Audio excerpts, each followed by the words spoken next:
86 साल की उम्र में अल्लाह ने उनकी दुआ सुनी और उनको एक बेटा दिया, नाम रखा इस्माइल।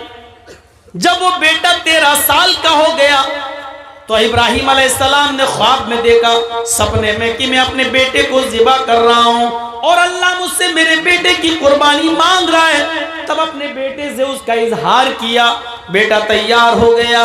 हजरत इब्राहिम यूं कहते हैं अपने बेटे से, या बुनैया इन्नी अरा फिल मनामी अन्नी अज़बहुका फंजुर माज़ा तरा। मेरे लगते जिगर, मेरे बेटे, मैंने आज की रात ख्वाब देखा है कि मैं अपने हाथ से अपने बेटे को ज़िबा कर रहा हूँ, अपने बेटे को काट रहा हूँ। यानी अल्लाह मुझसे तुम्हारी कुर्बानी मांग रहा है, तुम्हारा क्या इरादा है?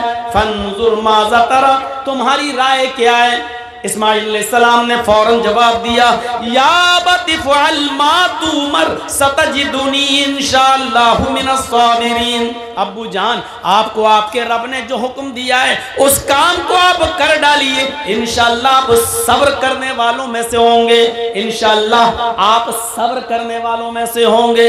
तब इब्राहिम ने अपने बेटे इस्माइल को पेशानी के बल जमीन पर लिटा दिया और तेज छुरी बेटे की गर्दन पे चलाने लगे। लेकिन अल्लाह रब्बुल आलमीन का उधर हुक्म हुआ, बस नहीं, आए छुरी, तू अपना काम नहीं करेगी।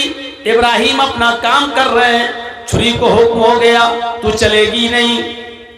आवाज आई, बस बंद करो इब्राहिम, क़द सद्दक़्ता रुया इन्ना कज़ालिका नजज़िल मुहसिनीन। बस करो, तुमने अपने ख्वाब को सच्चा कर दिखाया और मैं नेक लोगों को इसी तरीके का बदला दिया करता हूँ। फिर अल्लाह ताला ने जन्नत से एक दुम्बा भेजा और वो इस्माइल की जगह पर दुम्बा ज़िबा कर दिया गया। मेरे भाइयों, इस्लाम की बुनियाद जिन 5 चीज़ों पर है, हिंदू धर्म की बुनियाद भी उन्हीं 5 चीज़ों पर टिकी हुई है। बुनियल इस्लाम अला खम्सिन शहादती अल्ला इलाहा इल्लल्लाह व अन्ना मुहम्मदर रसूलुल्लाह व इकामिस सलाह व ईताइज ज़काह वल हज्ज व सौम रमज़ान। इस्लाम की बुनियाद इन 5 चीज़ों पर है। शहादती अल्ला इलाहा इल्लल्लाह, इस बात की गवाही दो कि अल्लाह के अलावा कोई माबूद नहीं। वो अन्ना मुहम्मद रसूलुल्लाह, और मोहम्मद अल्लाह के रसूल हैं सल्लल्लाहु अलैहि वसल्लम। व इकामिस सलाह, और नमाज कायम करो। व ईताइज ज़कात, और ज़कात अदा करो। वल हज, और हज करो। व सौम रमज़ान, और रमज़ानुल मुबारक के पूरे महीने के रोजे रखो। ये इस्लाम की बुनियाद है। इस्लाम की बुनियाद जिन 5 चीज़ों पर है, महाभारत उसी को यूं कहती है, सनातन धर्मम पंचम वस्तु अस्ति प्रथमा वस्तु एकम ब्रह्मा द्वितीय नास्ति नास्ति किंचन द्वितीय वस्तु षष्ठां कर्तव्या तृतीय वस्तु दानम दीक्षिता चतुर्थ वस्तु वरधारी पंचम वस्तु तीर्थ यात्रा कर्तव्या। यही सनातन धर्म की बुनियाद बताई गई। कृष्ण जी कह रहे हैं अर्जुन, सनातन धर्म 5 चीजों का नाम है। सनातन धर्म 5 चीजों का नाम है। प्रथमा वस्तु, पहली चीज, एकम ब्रह्मा द्वितीय नास्ति नास्ति किंचन, एक ही ब्रह्मा है, दूसरा नहीं। नेह बिल्कुल नहीं, नाना कतई नहीं, किंचन जरा सा भी नहीं। कृष्ण जी अर्जुन से कह रहे हैं, एक ही ब्रह्मांड का रचयिता और रचनाकार है, एक ही ब्रह्मा है, एक ही इस दुनिया का बनाने वाला, क्रिएटर ऑफ यूनिवर्स एक ही है, द्वितीय नास्ते, दूसरा नहीं। इस विश्व का निर्माण करता एक ही है, इस विश्व का बनाने वाला एक ही है, इस महान जगत का स्वामी एक ही है, द्वितीय नास्ते, दूसरा नहीं। ने बिल्कुल नहीं, ना ना कतई नहीं, हरगिज नहीं, किंचन जरा सा भी नहीं। ये कृष्ण जी अर्जुन से कह रहे हैं। मोहम्मद रसूलुल्लाह क्या कह रहे हैं? शहादती अल्लाह इलाहा इल्लल्लाह, अल्लाह के अलावा कोई माबूद नहीं।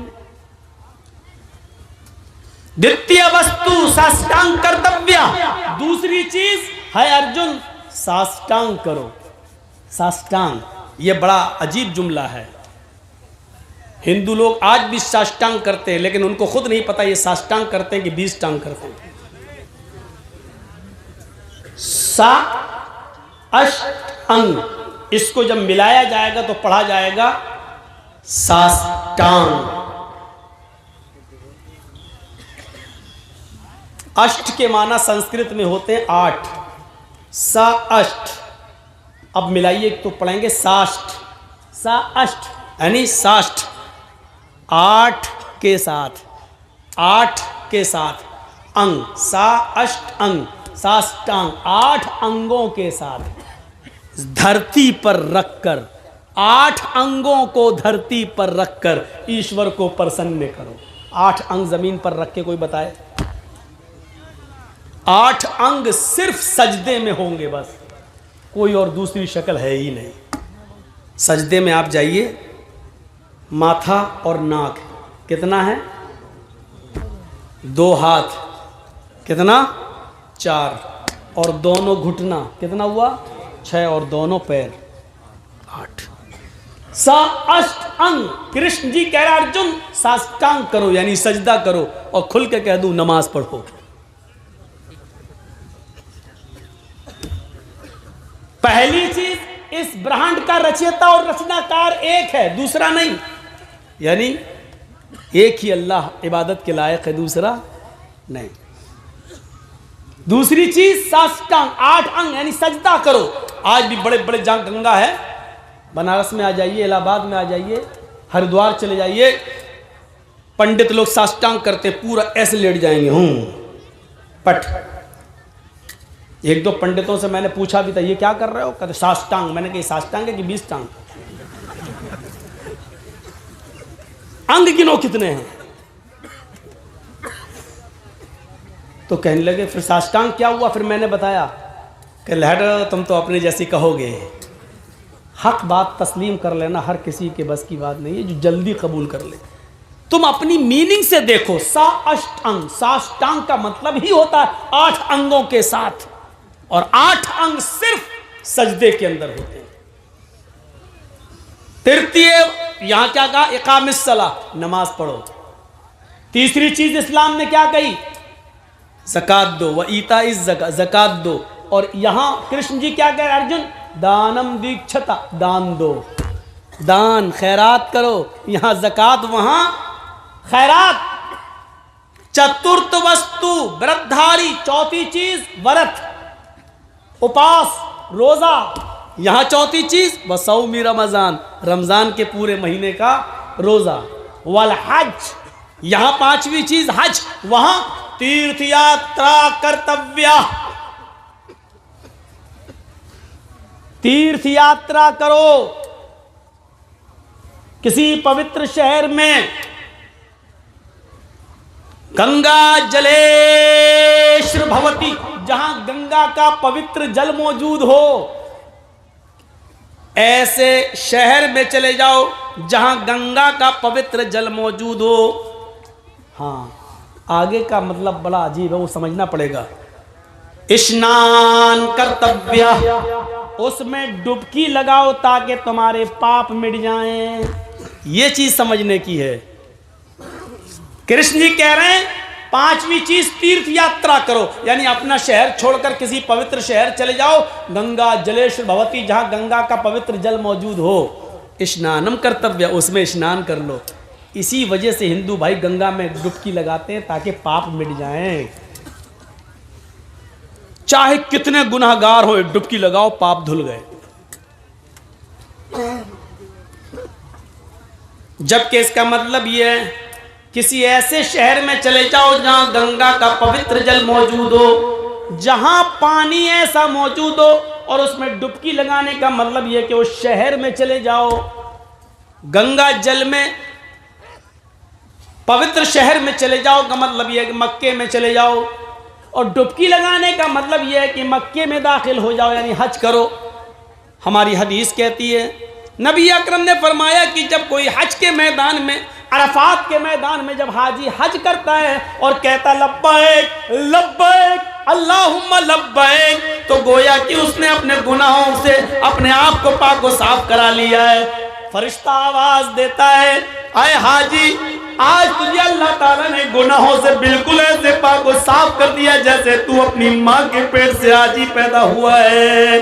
धोबी की भट्टी में जिस तरह कपड़े का मैलू कुचैल साफ हो जाता है, उसी तरीके से तेरे गुनाह सब मिट गए। अय हाजी, अपने शहर जाने के बाद, अपने मुल्क में जाने के बाद अपने गुनाहों से फिर से अपनी जिंदगी को काला और सियाह न कर लेना। तो तीर्थ यात्रा का मतलब यह है कि हज कर लो, पवित्र शहर चले जाओ, वरना डुबकी लगाने से गुनाह माफ नहीं होते। माफ करना, अगर डुबकी लगाने से गुनाह माफ होते और पाप मिटते तो वो फिल्म न बनती, और वो फिल्म में ये गाना नहीं बनता। अगर ये गाने में थोड़ी बहुत भी झूठ होता तो सेंसर बोर्ड उस गाने को पास नहीं करता। वो गाना आज तक चलता है, राम तेरी गंगा मैली हो गई, पापियों के पाप धोते धोते। राम की गंगा भी कभी मैली हो सकती है? नहीं। मतलब कहने वाले का ये था कि जब ठेका ले लिया, चाहे कितने गुनाह करो, गंगा में डुबकी मारो, पाप मिट जाएंगे। तो गंगाओं में इतने पाप हैं, जो आया गुनाह करके वो डुबकी लगा रहा है, वो तो गुनाह से मिट गया, लेकिन वो गुनाह गंगा में इतने भर गए हैं, अब जो भी डुबकी लगाएगा उसके गुनाह मिटेंगे नहीं, बल्कि जो गंगा में पाप है वो चढ़ेंगे और उसके ऊपर।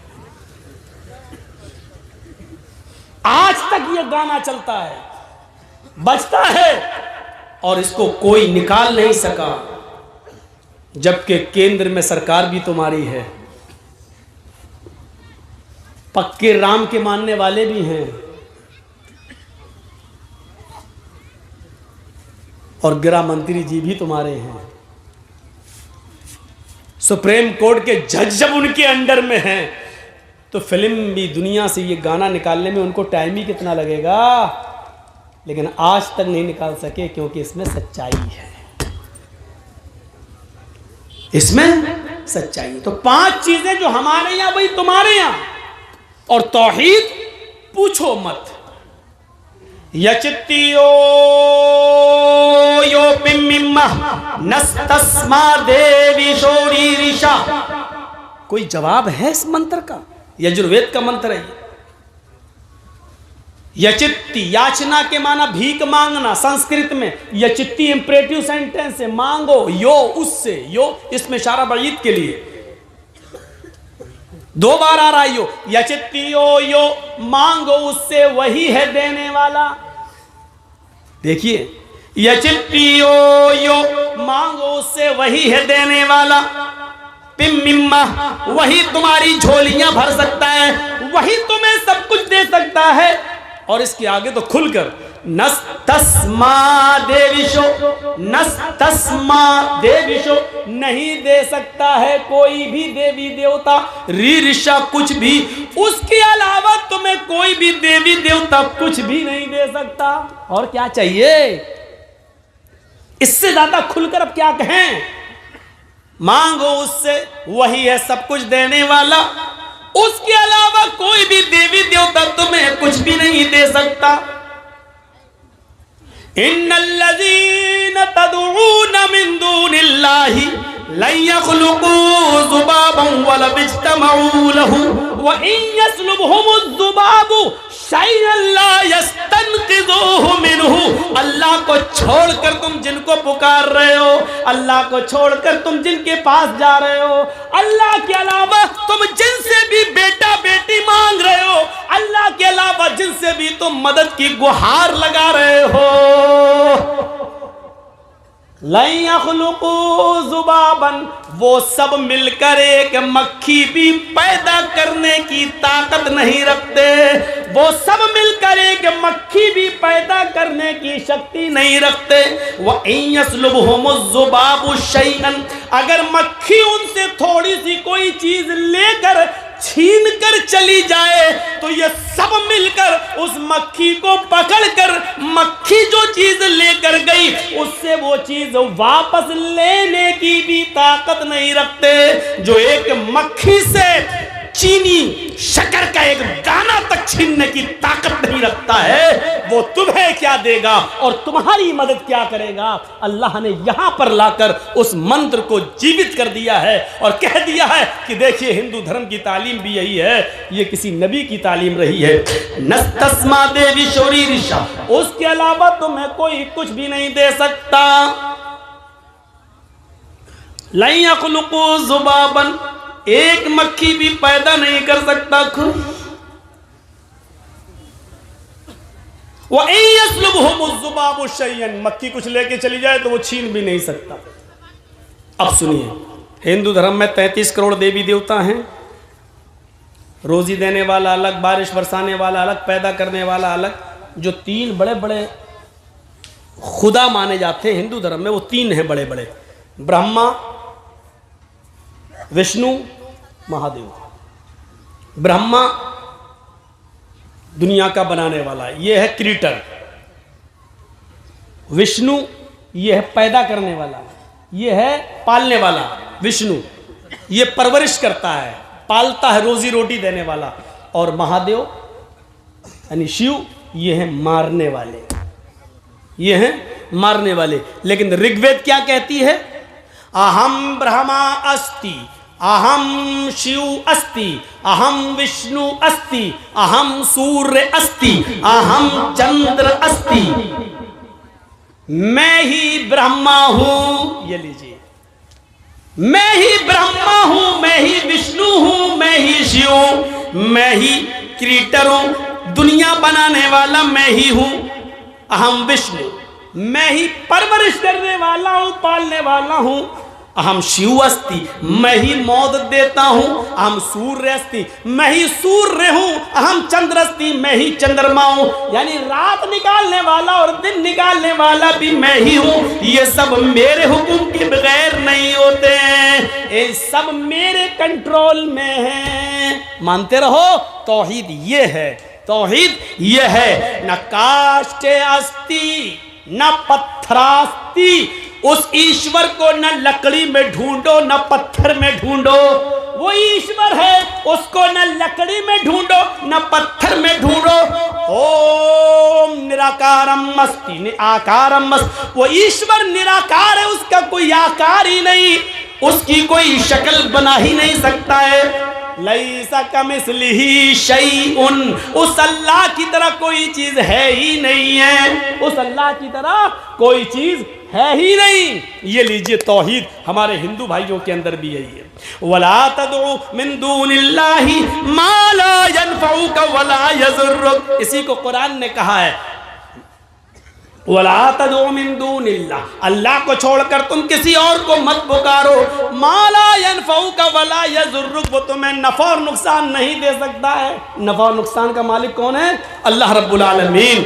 ये तौहीद है हमारे हिंदू भाइयों के दर, हमारे हिंदू भाइयों के यहाँ। आइए एक चीज़ और बता दें, इसके बाद दूसरी चीज़ नमाज। नमाज का एक तकाबुल करते हैं, नमाज कहाँ है? अभी तो सजदा बता दिया, साष्टांग, लेकिन नमाज भी है हिंदू भाइयों में। नमाज क्या है? श्रीमद् भागवत गीता अध्याय 6 और मंत्र नंबर 10।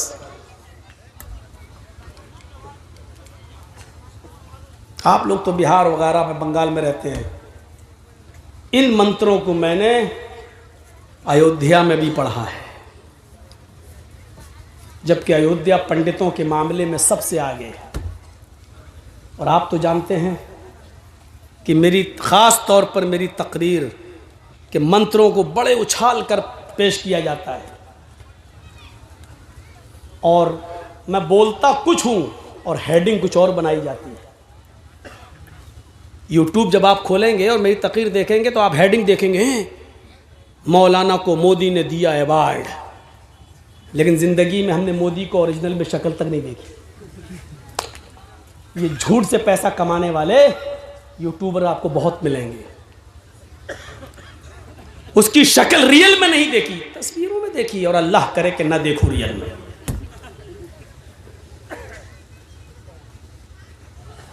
टीवी पे तो सभी देख लेते हैं, हमने भी देख ली, फोटो में देख लिया। कल देखा वो फेसबुक पे किसी ने डाला, फोटो डाला हुआ था, कुत्ता उसको नोच रहा था। और फिर नीचे डाल के उस पर पेशाब भी कर दिया था। ये कल की बात है, कल ही मेरे फेसबुक पे किसी ने डाला। तो वो होता चलता है, तस्वीर है, कुछ भी कर सकता है तस्वीर के साथ।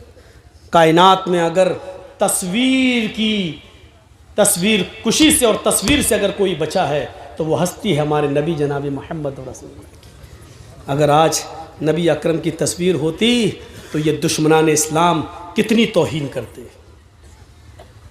अगर आज अल्लाह के रसूल का फ़ोटो होता तो कितनी तौहीन करते, कैसे निकालते, कैसे कुत्तों के सामने डालते, कैसे खींचते।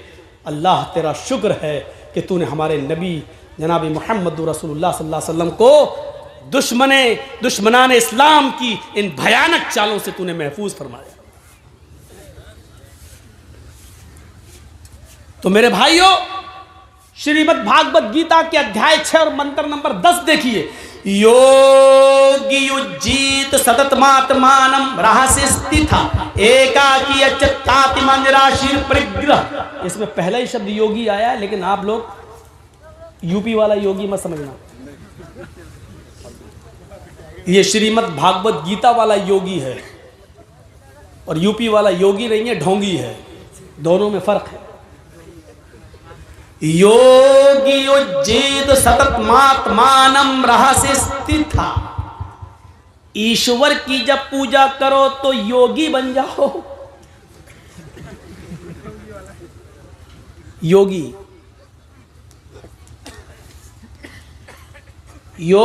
युज्जीत सततमात्मानम रहस्य स्थिता। ईश्वर की जब पूजा करो तो पूरे शरीर का योग करो। पूरे शरीर का योग सिर्फ नमाज में होता है। देख लीजिए आप करके। हिंदू धर्म में क्या होता है? मूर्ति के सामने खड़े हुए ओम नमः शिवाय, सिर्फ गर्दन का योग हो रहा है बस, पूरे शरीर का नहीं। पूरे शरीर का योग अगर देखना है तो आओ नमाज में। देखिए ये हाथ हिल रहे हैं, अल्लाहु अकबर। ये हाथों की एक्सरसाइज, पॉजिटिव रेजेस दौड़ रहे हैं। फिर आपकी गर्दन सजदे की जगह पर, सर्वाइकल का सबसे बेहतर इलाज। लेकिन ऐसा ना, ऐसे करेंगे आप नमाज पढ़ना, घड़ी देखेंगे, इमाम साहब सूरह बकरा पढ़ना शुरू कर दिए, आप घड़ी दें कितनी लंबी सूरत पढ़ रहा है, तब नहीं। आप ऐसा अल्लाहु अकबर। अब देखिए आप नीचे सजदे की जगह पर आप रहिए, 1 मिनट खड़े रहिए। ये गर्दन की एक्सरसाइज, सर्वाइकल का बेहतरीन इलाज। आर्थो स्पेशलिस्ट से पूछिए जो हड्डी के डॉक्टर हैं, ये इलाज। अल्लाहु अकबर कहकर रुकू में जाइए। हड्डी, रीढ़ की हड्डी इतनी सीधी कर लो कमर कि पानी का भरा हुआ प्याला या बर्तन आपकी पीठ पर रखा जाए तो गिरे नहीं। इस तरह रुकू होना चाहिए, पीठ बिल्कुल ऐसी सीधी। ये रीढ़ की हड्डी की एक्सरसाइज, कमर की एक्सरसाइज। फिर सजदे में जब जाइए तो ब्लड सर्कुलेशन आपके दिमाग तक, ब्रेन हेमरेज नहीं होगा उस आदमी को जो 5 वक्त की नमाज पढ़ता है। क्यों? क्योंकि 5 वक्त इंसान जब सजदा करेगा तो सजदा एक ऐसी है, आप खड़े हैं, सर्कुलेशन ब्लड का दिमाग तक नहीं जा पा रहा है, या जो स्पीड आपके दिमाग को खून की चाहिए, खून की जो रगें हैं दिमाग की, वहां जो खून पहुंचना चाहिए जितना, हालत स्टैंडिंग में खड़े होने की हालत में नहीं पहुंच रहा। जब आप सजदा कर रहे हैं तो ब्लड का सर्कुलेशन आपकी दिमाग की नसों तक पहुंच रहा है। ये ब्रेन हेमरेज से आपको बचाता है और आपके दिमाग और भूल चूक की बीमारी से आपको दूर रखता है। ये पूरे शरीर का एक्सरसाइज सिर्फ नमाज के अंदर। योगी युज्जीत सततमात्मानम।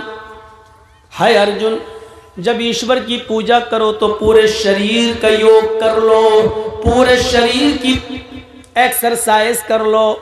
सततमात्मानम, और इसको हमेशा पकड़े रहो, कभी मत छोड़ो। रहस्य स्थिता, अगर एक भी टाइम छोड़ दिया तो तुम स्थित न रहोगे, कायम न रहोगे, धर्म पर जमे नहीं रहोगे। मन तरक सलात मुतअम्मिदन फक़द कफ़र, अगर कसदत जानबूझकर नमाज छोड़ी जिसने, उसने कुफ्र किया।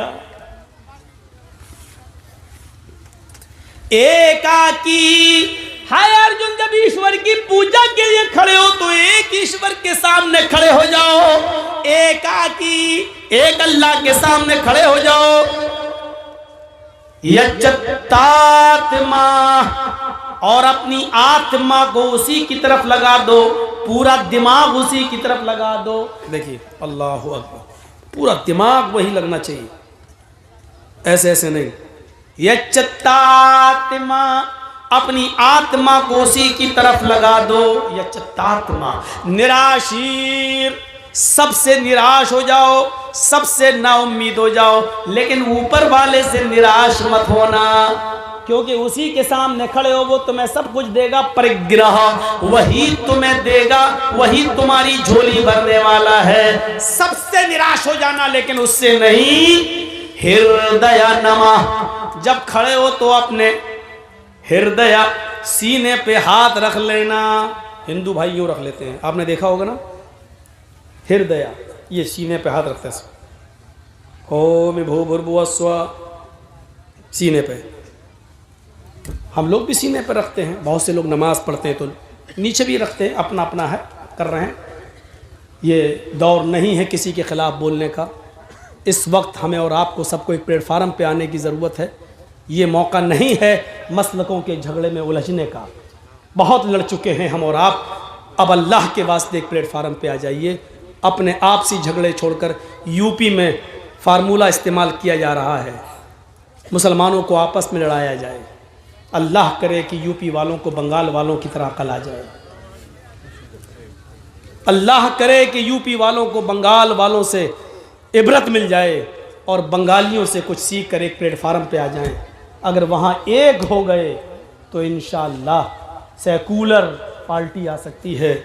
और अगर हम बट गए तो मैंने कभी कहा था कि तुम तो राजा नहीं बन सकते हो, मुसलमानों तुम तो राजा नहीं बन सकते हो, लेकिन हकीकत ये भी है कि तुम्हारे बिना कोई दूसरा भी राजा नहीं बन सकता है। अगर तुम अपनी ताकत को पहचान लो तो वहाँ बांटने की कोशिश की जा रही है, बंटवारा किया जा रहा है, मसलकों में भी बांटने की कोशिश की जा रही है। अल्लाह ताला हम तमाम मुसलमान भाइयों को एक प्लेटफार्म पर कायम फरमा दे। इस वक्त इस दुआ की ज़रूरत है। तो कोई ऊपर बांधता है, कोई नीचे बांधता है, लेकिन हृदय, कृष्ण जी क्या कहते हैं, सीने पे हाथ रख लो। नमा, सर सजदे की जगह पे झुका लो। नमा, सर नीचे झुका लो। हृदय नमा, और उसके बाद क्या पढ़ो, महिदेवस्य सवितु परिष्टुति वसुर्दयमाना नए सुपथराय आसमान। मंत्र भी देखिए। अपने हाथों को सीने पे रख लो, हिंदू ऐसे रखता है, हम लोग ऐसे रख लेते हैं।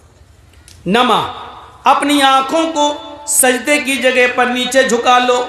उसके बाद ये मंत्र पढ़ो, मही देवस्य, मही महान है, देवस्य हमारा देवता, महान है हमारा वो देवता, सवितु जिसके लिए सारी की सारी, सवितु सब, परिष्टुति प्रशंसा है, तारीफ है। महान है हमारा वो देवता जिसके लिए सारी की सारी तारीफ है। हम लोग क्या पढ़ते हैं, अल्हम्दुलिल्लाहि रब्बिल आलमीन, तमाम तारीफें उस अल्लाह के लिए जो दोनों जहान का पालने वाला है।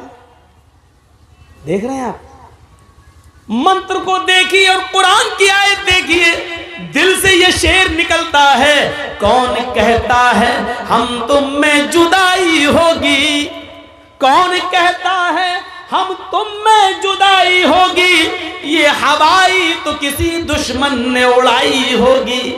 हिंदू भाइयों, इस्लाम के अध्ययन करो, इस्लाम की शीतल छाया में आओ। जैसे हमने तुम्हारी किताबें पढ़ी, तुम हमारे कुरान को पढ़ो, नबी के फरमान को पढ़ो, तुम्हें बहुत कुछ सीखने को मिलेगा।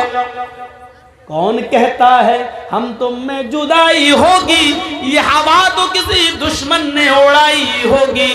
हाँ, हम थोड़ा सा ये चेंजिंग करके ये कह सकते हैं, अगर वो शायर जिंदा होता तो मौजरत चाह लेते, क्षमा मांग लेते। उसके शेर में थोड़ी सी चेंजिंग करता हूं। कौन कहता है हम तुम में जुदाई होगी, ये हवा तो योगी और मोदी ने उड़ाई होगी। यही लोग तो चाहते हैं कि हम लोग एक ना हो। हम और आप एक हैं, भाषाएं बदली हुई हैं लेकिन शिक्षा एक है। कृष्ण जी अर्जुन से कह रहे हैं, उसके बाद ये मंत्र पढ़ो, बसुर दयामाना, वो बड़ा कृपालु और दयावान है। हम क्या पढ़ते हैं, अर्रहमान अर्रहीम, वो बड़ा मेहरबान इंतहाई रहम करने वाला है।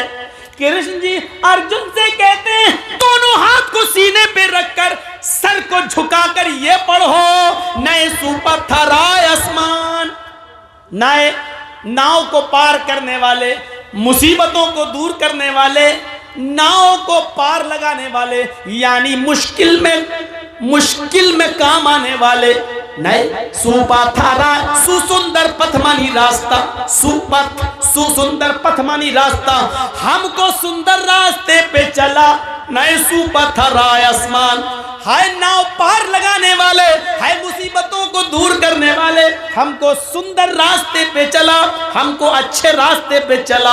हम क्या पढ़ते हैं, इहदिना सिरातल मुस्तकीम, आय अल्लाह हमको सिराते मुस्तकीम पर सीधे रास्ते पे चला। मेरे भाइयों गौर करो, कृष्ण जी जो चीज बता रहे हैं वही मोहम्मद रसूलुल्लाह ने हमें और आपको बताई है। इसके बाद कृष्ण जी क्या कहते हैं, पंचम समय कर्तव्य है अर्जुन, ये पूजा, ये साष्टांग, ये योग, ये नमाज तुम 5 बार पढ़ा करो दिन भर में। पंचम समय कर्तव्य 5 बार किया करो। हम स्वयं कर्तव्य, मैं खुद 5 बार करता हूं, मैं खुद 5 बार करता हूं। मृगचर्म, अगर पवित्र धरती ना मिले, जमीन पाक ना हो, तो उस पाक जमीन नापाक जमीन हो, जमीन पवित्र ना हो, धरती पवित्र ना हो, तो मृगचर्म, मृग मानी हिरन और चरम मानी चमड़ा, हिरन के चमड़े को बिछा लो, हिरन की खाल को जाए नमाज बना लो और उसके ऊपर ये साष्टांग करो, उस पर ये पूजा करो, उस पर ये योग कर लो। यानी जमीन पाक होनी चाहिए, और अगर पाक ना हो तो हिरन की खाल बिछा कर नमाज पढ़ लो। इससे ज्यादा और क्या हो सकता है? ये इस्लाम है। और इसीलिए कहा, जो इस्लाम को छोड़कर कोई दूसरा रास्ता अख्तियार करेगा वो कबूल नहीं किया जाएगा। दूसरी चीज बताई, वो अन्ना मोहम्मद रसूलुल्लाह, मोहम्मद अल्लाह के रसूल हैं। तौहीद के साथ दीन रिसालत भी जरूरी है। आइए जरा मोहम्मद रसूलुल्लाह को देखें, हिंदू धर्म की किताबों में, अपने भाइयों की किताबों में हम तलाश करें। पहले एक जहन बना लीजिए, दुनिया में जितने भी धर्म हैं, इंपॉर्टेंट चीज, जितने भी दुनिया में धर्म हैं, उन धर्मों के अंदर उस धर्म के महान पुरुष को महान पुरुष नहीं रहने दिया है, इंसानियत से निकाल कर भगवान का दर्जा दे दिया है। आइए देखते हैं। सिखों में देख लीजिए गुरु नानक, लेकिन गुरुद्वारे में चले जाइए, लिखा होगा नानक भगवान, इंसान नहीं रहे। जैनियों में चले जाइए, महावीर जी, उनके मंदिर पे लिखा होगा महावीर भगवान। गौतम बुद्ध के पास चले जाइए, और नेपाल में लुम्बनी में उनका बहुत बड़ा मंदिर बना हुआ है। मुझे जब प्रोग्राम हुआ था नेपाल में, तो वहां के लोग घुमाने के लिए ले गए, देखा लुम्बनी में वो गौतम बुद्ध जिनकी एक पत्नी थी, वो गौतम बुद्ध, उस पत्नी से जिनका एक बेटा पैदा हुआ जिसका नाम राहुल था, शादीशुदा जिंदगी गुजारने वाला वो बुद्धा अचानक दुनिया की जिंदगी से परेशान हो जाता है और सच्चाई की तलाश में अपनी बीवी और बच्चे को छोड़कर जंगल में चला जाता है। और सच्चाई की तलाश में रहते रहते उसी जंगल के बियाबान जंगलों में उसकी मृत्यु हो जाती है। शादीशुदा जिंदगी, एक बीवी और एक बच्चे को छोड़ देना बहुत आसान है, लेकिन मुहम्मदुर रसूलुल्लाह सल्लल्लाहु अलैहि वसल्लम की 11 बीवियां और खदीजा से 6 बच्चे, मारिया किप्तिया से एक बेटा, फिर वो बीवियां जिनसे आपने, जिनके पहले शौहर जिनको तलाक दे दिए थे या मर गए, अल्लाह के नबी ने उन बेवा औरतों से जो निकाह किया था, वो औरतें अपने पुराने शौहरों के बच्चे लेकर आई। उन बच्चों को पालना, उनके बच्चों को पालना, अपने बच्चों को पालना, बीवियों का हक अदा करना, बच्चों का हक अदा करना, ये किसी जवान मर्द इंसान का काम हो सकता है, लेकिन एक बीवी और एक बच्चे से तंग आकर दुनिया को छोड़ देना और बीवी और बच्चे को छोड़कर जंगल में चला जाना और सच्चाई की तलाश में रहते रहते उसी जंगल में मृत्यु पा जाना, ये बहुत आसान काम है। बीवियों को पालना और बच्चों की परवरिश करना, ये बहुत मुश्किल काम है। अल्लाह के रसूल ने 11 बीवियों को भी देखा। दूसरी बीवियां जो दूसरे शौहरों की थी और जो इंतकाल कर गए थे, नबी अकरम ने जब उन औरतों से शादी की तो वो अपने पहले शौहर, पहले पति के बच्चे भी लाई, उन बच्चों को भी पालना, फिर उनकी शादियां भी कराना। मेरे भाइयों, ये दिल गुर्दे का और कलेजे का काम है। आज भी बहुत सी संस्थाएं ऐसी हैं जो यतीम और गरीब लड़कियों की शादियां कराती हैं। मेरे भाइयों, मुबारकबादी के लायक हैं वो संस्थाएं, वो तंजीमें। होना चाहिए गरीब लड़कियों की शादी का बंदोबस्त और इंतजाम हो, और यही काम जनाब मोहम्मद रसूलुल्लाह सल्लल्लाहु अलैहि वसल्लम ने किया। तो राह आज गौतम बुद्ध का मंदिर देख लो, वहां जाओगे तो आप लिखा देखेंगे बुद्ध भगवान, महावीर भगवान, नानक भगवान, बुद्ध भगवान। ईसाइयों में चले जाओ, ईसा अलैहिस्सलातु वस्सलाम जो अल्लाह के नबी थे, ईसाइयों ने उनको भी बंदगी से निकाल दिया, सन ऑफ गॉड कह दिया, अल्लाह का बेटा। बल्कि ईसाइयों का एक तबका और एक फिरका तो 3/1 और 1/3 तस्लीस का कायल है। 3/1 1/3 यानी ईसा, मरियम और अल्लाह, ये तीनों एक हैं और एक ही तीन हैं। ईसा ही अल्लाह है, ईसा ही मरियम है, मरियम ही ईसा है, मरियम ही अल्लाह है, अल्लाह ही ईसा है, अल्लाह ही मरियम है। यानी एक तीन है, तीन एक है। ये ईसाइयों में ये चला है, सन ऑफ गॉड, अल्लाह का बेटा। दुनिया में जितने भी मजहब उठाइए, उनके मानने वालों को देख लीजिए, उन्होंने इंसान नहीं रहने दिया। हिंदू भाइयों में चले जाओ, उन्होंने राम को भगवान का दर्जा दे दिया और कृष्ण जी को भी भगवान का दर्जा दे दिया। आप 2 रामायण खरीद के ले आए और पढ़ें, वाल्मीकि रामायण भी लाएं और रामचरितमानस भी ले आए। रामचरितमानस जो तुलसीदास जी ने लिखी है, वो अभी जदीद नई है, वो नई है, तुलसीदास जी वाली वो नई, उसमें भगवान का दर्जा दे दिया राम को। और वाल्मीकि जी की रामायण में वाल्मीकि जी ने राम को भगवान माना ही नहीं है, राम को इंसान माना। आज भी दोनों रामायणें मौजूद हैं। वाल्मीकि जी राम को एक काल्पनिक मनुष्य इंसान मानते हैं और तुलसीदास जी ने उनको भगवान का दर्जा दे दिया है। मेरे भाइयों, अब आप पढ़िए, वाल्मीकि जी की रामायण में साफ तौर पर लिखा है, जब राम की पत्नी सीता का हरण हुआ और रावण लेकर जब गया, हनुमान और लक्ष्मण जब श्रीलंका से रावण के चंगुल से जब सीता जी को छुड़ा के लाए, तो सीता जी रामचंद्र जी के पास जाती हैं और उनका आशीर्वाद लेने के लिए उनके पैर छूने लगती हैं, उनके पैरों पे गिर जाती हैं। तो रामचंद्र जी ने अपनी पत्नी सीता को पैर नहीं छूने दिए, बल्कि उनके दोनों कांधे पकड़कर उनको उठा दिया, खड़ा कर दिया। कहा, ये क्या कर रही हो? कहा, आपको प्रणाम कर रही हूँ, आपको नमस्कार कर रही हूँ, आपके पैर छू रही हूँ। तो रामचंद्र जी ने जो जुमले कहे, जो शब्द कहे, वो वाल्मीकि रामायण में है, राम रामाय नमः, राम रामाय सत्यम अस्ति। सीता तू मेरे पैर मत छू, मैं तो तेरा राम हूँ। सीता तू मेरे पैर मत छू, मैं तो तेरा राम हूँ। राम रामाय नमः, एक राम तेरे राम का भी है, एक राम तेरे राम का भी है। राम रामाय नमः, सीता तू उसके सामने सर झुका जो तेरे राम का राम है। यानी एक अल्लाह के सामने सर झुका। राम रामाय सत्यम अस्ति, इसलिए कि राम का ही राम सच्चा है। राम रामाय रामा, इसलिए कि राम का ही राम सच्चा है। ये सीता जी को रामचंद्र जी ने कहा, जो वाल्मीकि रामायण में आज भी मौजूद है। रामचंद्र जी ने अपने पैर नहीं छूने दिए, नहीं छूने। इस्लाम क्या कहता है? इस्लाम कहता है कि कोई बाप कितना भी बुजुर्ग हो, लेकिन बेटा अपने बाप के पैर नहीं छू सकता, अपनी माँ के भी पैर नहीं छू सकता। माँ के कदमों के नीचे जन्नत है, वो तलाश करे, यानी खिदमत करके जन्नत में जाने की कोशिश करे। लेकिन माँ के कदमों के नीचे जन्नत होने का मतलब ये नहीं है कि वो अपने माँ के पैर छुए। वक़दा रब्बुका अल्ला तअबुदु इल्ला इय्याह, और तुम्हारे रब ने ये फैसला कर दिया है कि तुम अल्लाह के अलावा किसी और की इबादत नहीं करोगे। वबिल वालिदैनि एहसाना, और फौरन कह दिया अपने माँ बाप के साथ एहसान करो, यानी पहले इबादत अल्लाह की और अल्लाह की इबादत के बाद माँ बाप के साथ एहसान। वबिल वालिदैनि एहसाना, एहसान क्यों कहा? एहसान में हर नेकी शामिल है। बाप के पैर में दर्द हो रहा है तो उसका पैर दबाना एहसान है। अगर बाप के सर में दर्द हो रहा है तो उसका सर दबाना एहसान है। बाप बिस्तर पर लेटा हुआ है, चाहता है कि बेटे लेटे लेटे बोर हो गया हूँ, ज़रा घर के बाहर मुझे टहला दो, घर के बाहर ज़रा मुझे हवा खिला दो।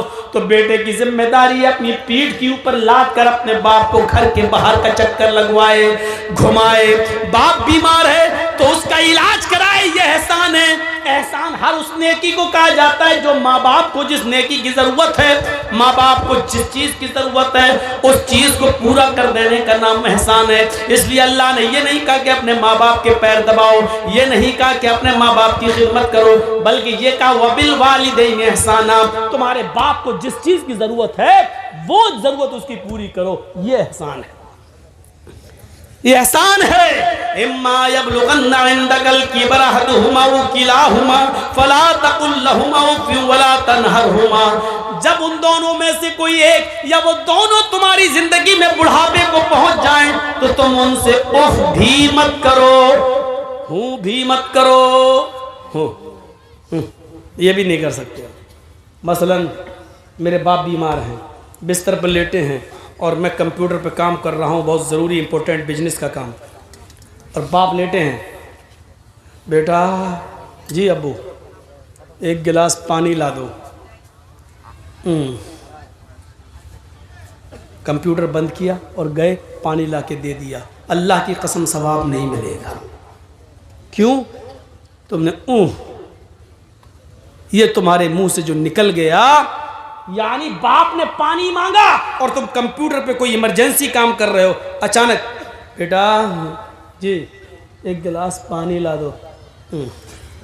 उठे, लाए, दिया, पिलाया, अपने हाथ से उनका सर पकड़ के पिलाया, सब कुछ किया, लेकिन जो निकल गया इसने तुम्हारी इस नेकी को बर्बाद कर दिया।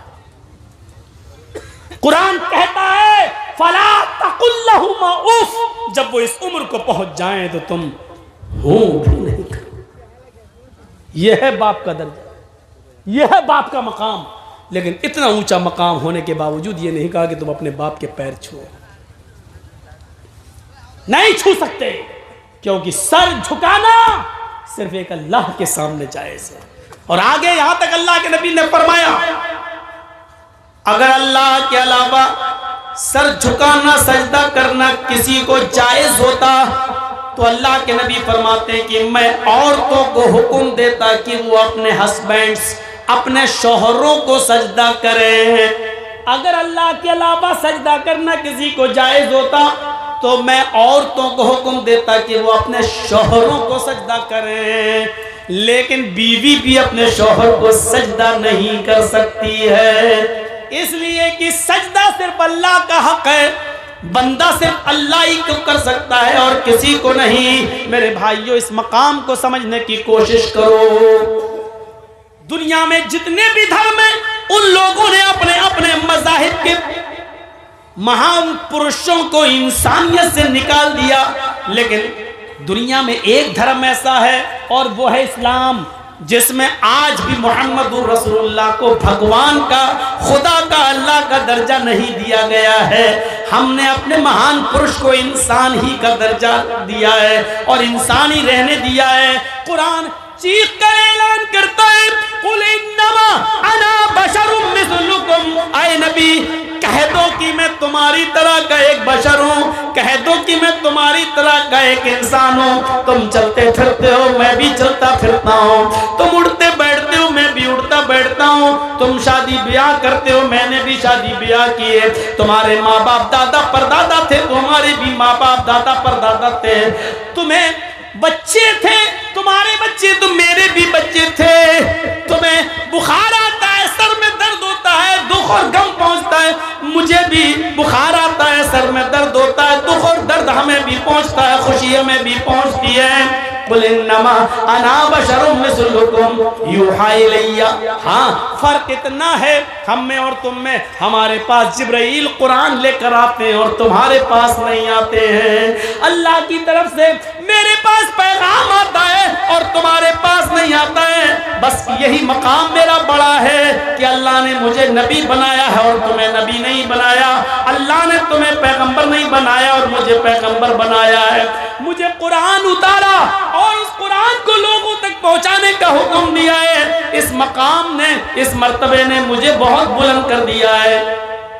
इंसानियत में कोई फर्क नहीं है। मेरे भाइयों, गौर करिए, एक शख्स अल्लाह के नबी सल्लल्लाहु अलैहि वसल्लम के पास आता है। एक शख्स अल्लाह दूर देहात का रहने वाला अल्लाह के नबी के पास आया। लोगों ने उसको भेजा कि जाओ अपने गांव में ये परेशानी है, अल्लाह के नबी से बयान करो, अल्लाह के नबी हमारी परेशानी को दूर करेंगे। वो अल्लाह के रसूल के पास आता है, अल्लाह के नबी को देखता है तो ऐसे कह नहीं पा रहा है।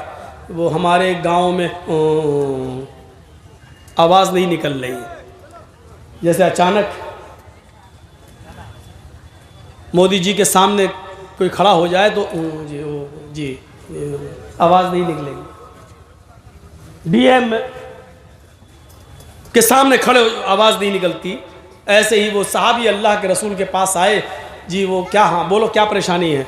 जी वो मेरे गांव में जी वो डर रहे हैं, कांप रहे हैं। इतना रौब, इतना दबदबा नबी के चेहरे पर कि वो कांप रहे हैं। अल्लाह के रसूल सल्लल्लाहु अलैहि वसल्लम खड़े होते हैं। मिसाल देखिए, देखा कि ये बोल नहीं पा रहे हैं, ये हमसे डर रहे हैं, तो अल्लाह के रसूल ने उनके दोनों कांधों को पकड़ा और पकड़ के हिलाया, अपने सीने से लगाया और कहा कि बोलो क्या बात है? इन्नी लस्तु बिमलक, मैं कोई बादशाह थोड़ी हूं। अना इब्नु इम्रातिन ताकुलुल कदीर। अबू दाऊद की हदीस के अल्फाज देखिए, इन्नी लस्तु बिमलक। क्यों डरते हो मुझसे? मैं कोई बादशाह थोड़ी हूं, मैं बादशाह थोड़ी हूं। अना इब्नु इम्रातिन ताकुलुल कदीर। अरे मैं भी तो ऐसी माँ का बेटा हूं, मुझे भी तो उस माँ ने अपने पेट से बाहर निकाला, मुझे भी तो ऐसी माँ ने अपने पेट से जना है जो गोश्त के सूखे टुकड़े खाती थी। ताकुलुल कदीद, जो सूखा गोश्त खाती थी। कदीद किसको कहते हैं आपको बता दूं, थोड़ी देर और बैठ जाइए, कीमती बात मैं बताने जा रहा हूं। ताकुलुल कदीद अरब में क्या होता था? गोश्त, ऊंट ज़िबा किया, ऊंट नहर किया तो 4-4, 5-5 किलो गोश्त के टुकड़े ऐसी धूप में डाल देते थे लोग, धूप में, और नमक वमक लगा के, साल्ट वगैरह लगा के ऐसे ही उसको खुश्क कर लेते थे और उसको अपने घर में रखते थे। 1 महीने बाद, 2 महीने बाद, 3 महीने के बाद गोश्त पकाने का दिल होता था तो उसी में से थोड़ा सा काटा और पका लिया, आधा किलो काटा और पका लिया। तो गोश्त के बड़े बड़े टुकड़ों को नमक लगाकर और धूप में सुखाया जाता था और ये गोश्त खिलाया जाता था। 6-6 महीने, 8-8 महीने चलता था। इसको बोलते कदीद अरबी जबान में। तो अनबनु इम्रातिन ताकुलुल कदीद, मैं ऐसी माँ का बेटा हूं जो गोश्त के सूखे टुकड़े खाती थी। ये कहकर आपने उसका डर दूर किया। क्यों डरते हो? बिल्कुल नहीं। उसने तब सोचा, हाँ अल्लाह के रसूल भी तो मेरी तरह एक इंसान है, एक माँ के बेटे हैं। फिर उसने अपनी बात रखी। ये था नबी अकरम सल्लल्लाहु अलैहि वसल्लम की सादगी, ये थी नबी अकरम सल्लल्लाहु अलैहि वसल्लम की संजीदगी कि आपने उसके दिल से डर को ख़त्म करने के लिए क्या कहा? मैं भी एक ऐसी माँ का बेटा हूँ जिसको ताज़ा गोश्त भी खाने को नहीं मिलता था, गोश्त के सूखे टुकड़े खाती थी। मुझे भी उस माँ ने पैदा किया है। तुलसीदास जी ने संग्राम पुराण का हिंदी अनुवाद किया है, आसान हिंदी में। उसमें तुलसीदास जी ने लिखा है, गौर कीजिएगा इन मंत्रों को जो मैं आपके सामने पढ़ रहा हूं। संग्राम पुराण के स्कंद 12 के अंदर तुलसीदास जी ने संस्कृत का हिंदी अनुवाद आसान हिंदी में यूं किया है, यहाँ पक्षपात कुछ न राखूं, वेद पुराण सत सत भाखूं, देश अरब भरग लता सहाय, सोतियल भरमगत सुनो घगुराए। तब तक मद्दी कोया, बिना महामद पार न होया, राजनीति भव्य प्रीति दिखावे, आपन मत सबका समझावे, आपन मत सबका समझावे। अब एक एक चीज को देखिए, यहां पक्षपात कुछ न राखूं। तुलसीदास जी कहते हैं आज मैं किसी की तरफ नहीं बोलूंगा, जो सच है वही बताऊंगा। आज मैं किसी न हिंदू की तरफ न मुसलमान की तरफ, आज मैं किसी की तरफ नहीं बोलूंगा, जो सच सच है वही बताऊंगा। वे क्या, यहाँ पक्षपात कुछ न राखूं, देश अरब भारग देश अरब भारग लता सहाय। अरब मुल्क, अरब का शहर सितारे चांद की मानिंद चमकेगा, सोतियल भरम गत सुनो घगुराए। उसके अंदर अनहोनी बातें, चमत्कार, मुअज्जिज़े दिखलाने वाली एक हस्ती पैदा होगी, मुअज्जिज़े दिखलाने वाली, चमत्कार दिखलाने वाली एक हस्ती पैदा होगी। राजनीति भव्य प्रीति दिखावे, वो राजनीति करेगा, सियासत करेगा, आपन मत सबका समझावे। नरमी की जगह नरमी करेगा और सख्ती की जगह सख्ती करेगा। नरमी भी करेगा और सख्ती की जगह सख्ती भी करेगा। अल्लाह के नबी ने नरमी भी की और सख्ती भी की। सख्ती की तो इतनी नरमी की, तो इतनी नरमी की कि आपने अपनी बेटी ज़ैनब के कातिल जिसने तीर मारा था हिबार इब्न अस्वद ने, और वो नबी अकरम की बेटी ज़ैनब के पेट में लगा था, ज़ैनब के पेट में बच्चा था, वो पेट फट जाता है और अल्लाह के नबी की बेटी ज़ैनब के पेट का बच्चा जमीन पे गिर जाता है। अल्लाह के नबी सल्लल्लाहु अलैहि वसल्लम को जब इस बात का पता चला पाए, हजरत ज़ैनब को उठाया, मदीने ले गए, लेकिन बच्चा ज़ाया हो चुका था। ज़ैनब को जब होश आया और पता चला कि मेरे पेट का बच्चा ज़ाया हो गया, तो वो ज्यादा दिन जिंदा नहीं रह सकी और उसी सदमे में उनका इंतकाल हो जाता है। अल्लाह के नबी ने ज़ैनब को दफना दिया। 10 साल के बाद जब मक्का फतह होता है और मक्के में ये मुजरिम जिसने ज़ैनब को तीर मारा था 10 साल के बाद जब सामने आता है और माफी मांगता है कि अल्लाह के नबी मुझे माफ कर दीजिए, मैं भी आपकी बेटी ज़ैनब का कातिल हूँ, तो अल्लाह के रसूल की आंखों में आंसू आ जाते हैं और कहते हैं, आए दुश्मन ज़ैनब, आए मेरी बेटी के कातिल, तूने मेरे उस फूल जैसी बेटी को जख्मी किया, उसका पेट फाड़ा, उसके पेट के बच्चे को जमीन पे गिराया, जिसका सदमा और रंज और गम ने मेरी बेटी को जिंदगी नहीं बख्शी। उसी रंज और गम में मेरी बेटी अल्लाह को प्यारी हो गई। दिल तो नहीं चाहता कि मैं तुझे छोड़ूं, लेकिन मैंने आज तक किसी से अपना जाती इंतकाम, जाती बदला नहीं लिया। आए हिबार, आए मेरी बेटी के कातिल, आए हिबार जा, आए हिबार जा, मैंने तुझे भी माफ कर दिया। आप अपनी बेटी ज़ैनब के कातिल हिबार इब्न अस्वद को माफ कर रहे हैं। नरमी आई तो इतनी नरमी आई और सख्ती की तो इतनी सख्ती की कि एक लड़की फातिमा नाम की कबीले बनु मखजूम की जब पकड़ के लाई गई, कहा गया चोरी की है, आपने कहा हाथ काट दो। लोगों ने सिफारिशें की, बड़े अमीर घर की है, हाथ काटेंगे तो नाक कटेगी, आपने कहा हाथ काट दो। सिफारिशों पे सिफारिशें हुई कि नहीं नहीं अमीर घराने की है, इस्लाम बदनाम होगा, हम बदनाम होंगे। अल्लाह के नबी ने कहा अल्लाह के कानून में कोई तब्दीली नहीं होगी, उसका हाथ काट दो। हाथ काट डाला गया। लोगों ने चिढ़ाया, देखो बड़े बड़े अमीर की लड़की के हाथ काट दिए जाते हैं मोहम्मद की शरीयत में। तो अल्लाह के नबी ने उसका जवाब ये देते हुए दिया कि लौ अन्ना फातिमा बिन्त मुहम्मद सरकत लक़तातु यदहा, वो तो कबीले बनु मखज़ूम की लड़की फातिमा थी जिसने चोरी की और हाथ काटा, जिसका हाथ काटा गया। अगर उसकी जगह पर मेरी अपनी बेटी फातिमा भी होती, मेरी अपनी बेटी फातिमा ने भी चोरी की होती, तो मैं अपनी बेटी का हाथ भी कटवा देता। ये इंसाफ, अदल, ये कहकर जिंदा रखा मेरे भाइयों। इसीलिए आज भी हिंदू भाइयों की किताबों में मुहम्मदुर रसूलुल्लाह को मोहम्मद के नाम से आज भी जिक्र किया गया है। इतने साल गुजर जाने के बाद भी लफ्ज मोहम्मद वो अपनी किताबों से हटा नहीं पाए। जब तक मद्दी कोया, मद मानी मीठी, कोया मानी आवाज, जब तक मीठी आवाज यानी कुरान दुनिया में बाकी रहेगा, बिना मोहम्मद पार न होया कोई, उस वक्त तक बिना मोहम्मद की कोई अपनी जिंदगी गुजार नहीं सकता। यानी कुरान पर अमल करना है तो मोहम्मद रसूलुल्लाह के तरीके पर चलना पड़ेगा। बिना मोहम्मद पार न होया तो उस वक्त तक कोई बिना मोहम्मद के पार नहीं होगा सल्लल्लाहु अलैहि वसल्लम। मोहम्मद नाम तो इतनी जगह वेदों में आया है कि आप दंग रह जाएंगे। अज्ञान हेतु किरत मोह मदांधिकारम नाशम विधायम हितदोदयति विवेका। मोहम्मद नाम का एक अंतिम ऋषि आएगा, अज्ञान हेतु किरत मोह मदांधिकारम। मोहम्मद आएंगे, अंतिम ऋषि, अंतिम पैगंबर, आखिरी नबी होंगे। अंधिकारम नाशम, जब वो इस धरती पर आएंगे तो अंधेरे को नाश कर देंगे।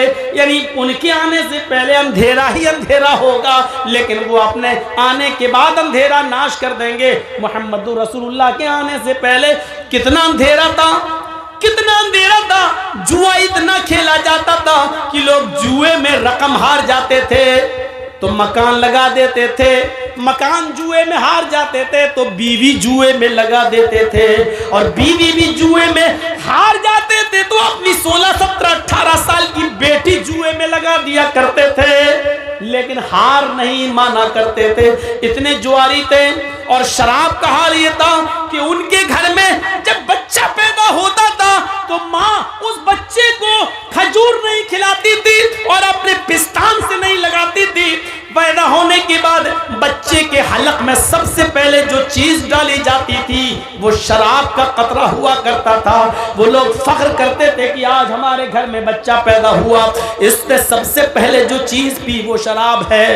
गौर करो, जब पैदा होते ही बच्चे को शराब पिलाई जाती हो तो वो अंजाम कार कैसा होगा, आगे चलकर वो लड़का क्या बनेगा। शराब इतनी पी जाती थी कि वो लोग जब खाना खाने के लिए दस्तरखान पर बैठते थे तो पानी की जगह पर शराब की बोतल रख लिया करते थे। जैसे हम लोग थम्स अप और पेप्सी की बोतल रख लेते हैं और खाना खाते खाते पानी की जगह थम्स अप और पेप्सी पीते जाते हैं, स्प्राइट पीते जाते हैं। अरब के लोग खाना खाते खाते उस खाने को हलक के नीचे उतारने के लिए शराब के घूंट पिया करते थे। मेरे भाइयों, शराब की ये लत थी जिसको कुरान करीम ने ये कहकर हराम करार दे दिया कि इन्नमल खमरु वल मैसिरु वल अंसाबु वल अज़लामु रिज्सुम मिन अमल शैतान। आज के बाद ये शराब, ये जुआ, ये बुतों के थान और फाल के तीर, ये सब के सब रिज्सुम मिन अमल शैतान, हराम नहीं, शैतान की गंदगी है। रिज्सुम मिन अमल शैतान, शराब को शैतान की गंदगी कह दिया। हराम तो बहुत सी चीज़ें हैं, लेकिन शैतान की गंदगी। आप अपनी गंदगी खा सकते हैं क्या? लैट्रिन करके आप खाएंगे? कोई अक्लमंद ऐसा होगा जो जंगल में जाए और लैट्रिन करके खा ले? नहीं। अल्लाह ताला ने क्या कहा? हराम तो बहुत सी चीज़ें हैं, लेकिन शराब ये शैतान की लैट्रिन और शैतान की गंदगी है। रिज्सुम मिन अमल शैतान, जो शराब पीता है वो दर हकीकत शैतान का पैखाना खा रहा है, शैतान की लैट्रिन खा रहा है। इसको कुरान ने रिज्सुम मिन अमल शैतान कहा है, रिज्स कहा, रिज्स। अब जिसका ज़मीर गवारा करे वो खाए, वो पिए। तसव्वुर करो, अरब के अंदर इतना अंधेरा था, शराब वो खाने की जगह पर पिया करते थे, जुए में अपनी बेटी तक को हार जाया करते थे। उनके बाप जब मर जाते थे, सुनो, इतना अंधेरा कि बाप अगर मर गया और माँ तो बेटा अपने घर से एक चादर उठाता और अपनी माँ का हाथ पकड़कर उसको घर से बाहर निकाल कर अपनी चादर माँ के ऊपर डाल देता। ये इस बात का ऐलान होता कि आज के बाद ये मेरी माँ नहीं है, मैंने अपना कपड़ा इसको पहना दिया है, अब ये मेरी बीवी बन गई। आज पूरे हिंदुस्तान में कितने मदरसे होंगे? आपके बिहार में कितने मदरसे होंगे और कितने मौलवी होंगे? सब मिलकर सिर्फ जहेज ख़त्म नहीं कर पा रहे हैं। और बताओ, बिहार में जहेज ख़त्म हो गया? जो शादी होती है क्या मोटरसाइकिल नहीं मांगी जाती है? क्या दहेज नहीं?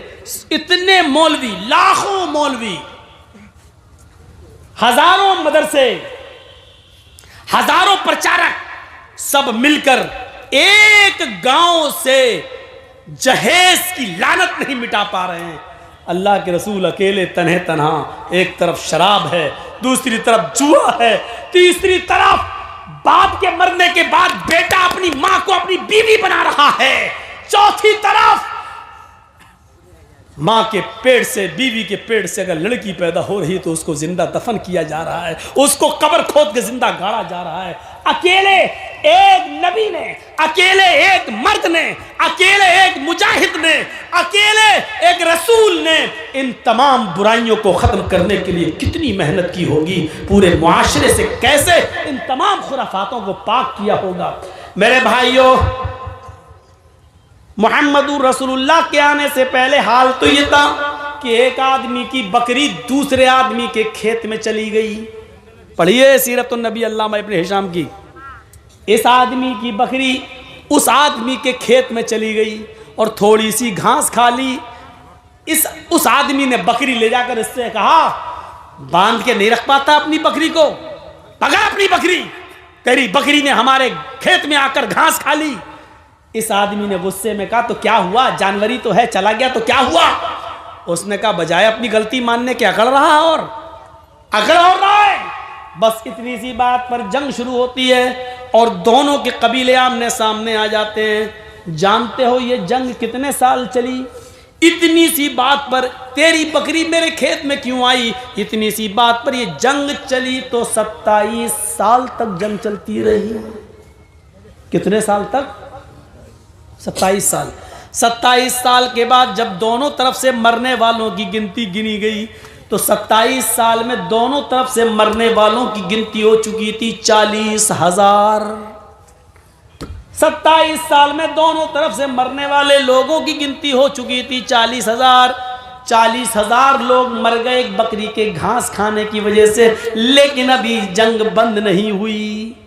ऐसे माहौल में जनाबे मोहम्मद रसूलुल्लाह और ऐसी खूनख्वार कौम को आपने कैसा बनाया कि जब इस्लाम आया, मोहम्मद रसूलुल्लाह ने भाई भाई की तालीम दी, तो ऐसा फिर माहौल आया कि एक जंग यरमूक के अंदर 3 सहाबी जख्मी हो गए और तीनों जंगल में लेटे हुए, खून गिर रहा, टपक रहा उनके जिस्म से, पानी पानी चिल्ला रहे हैं। एक सहाबी पानी का प्याला लेकर गुजर रहे हैं, उन्होंने एक जख्मी को देखा, वो पानी पानी चिल्ला रहा है, जल्दी से उठाया और अपने मुसलमान भाई को पानी पिलाना चाहा, होठों तक ले जाते हैं कि दूसरी झाड़ी से आवाज आती है, काश कोई मुझे भी पानी पिला देता। तुम उसको पानी पिला रहे हो, 1-2 घूंट बच जाए तो मुझे दे देना, मुझे भी प्यास लग रही है। इस आदमी ने पानी का प्याला हटा दिया, कहा नहीं नहीं तुम मुझे मत पिलाओ, उस झाड़ी के अंदर जो आवाज आ रही है वो आदमी मुझसे ज्यादा प्यासा है।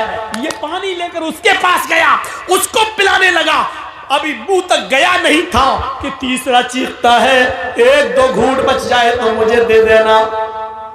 ये दूसरे ने तीसरे की तरफ रिफर कर दिया, ये तीसरे के पास जाता है, उसने कहा जल्दी आओ मेरे भाई। जब तक ये बैठता है तब तक उसकी आखिरी सांस उखड़ जाती है। इसने अपनी गोद में लिया लेकिन धड़कनें बंद हो चुकी है, वो तो जा चुका है, दुनिया छोड़ चुका है। उसने उसको लिटाया, फिर लौट कर दूसरे के पास आया तो क्या देखता है कि दूसरा भी इस दुनिया को छोड़ चुका है। उसने सोचा पहले ही को पानी पिला दूं, जाते शुरू किया। जब पहले के पास आता है तो क्या देखता कि पहला भी आबे हयात से हौज़े कौसर से अपनी प्यास बुझा चुका है। तीनों इतने प्यासे थे, लेकिन इतनी प्यास की वजह से भी मेरे भाइयों वो अपने दूसरे भाई के लिए रेफर कर रहे हैं, नहीं मैं मुझसे ज्यादा वो प्यासा, पहले उसको पिलाओ।